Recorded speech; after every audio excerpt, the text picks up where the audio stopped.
কুমড়া দিয়ে বানালে হবে কুমড়ানি। দেখো, আমার সাথে রসিকতা করার চেষ্টা করবে না। আমি তোমার বউ, গার্লফ্রেন্ড না। অবশ্য তোমার সাথে রসিকতা করতে পারি, তুমি আমার বউ, দরজার শাশুড়ি না। আমি চলে যেতে আসতে গেলে বউ বলল, কোথায় যাও? আমি উঠতে উঠতে বললাম, একটু বাজারের দিকে যাই, কয়েকটা ডাব কিনে নিয়ে আসি। ইফতারে ডাব প্রতিদিন খেতেই হবে? ডাব না খেলে কি হয়? ডাব না খেলে আবার কি হয়? নারকেল হয়। কি বললা?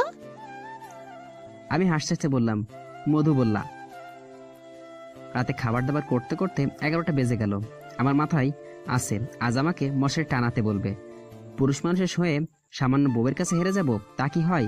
খাওয়ার পরে বউকে বললাম, বউ মনে হচ্ছে মাথা ঘোরাচ্ছে, পেট গুলাচ্ছে, বমি টমি হয়ে যাবে কিনা কে জানে। বউ বলল,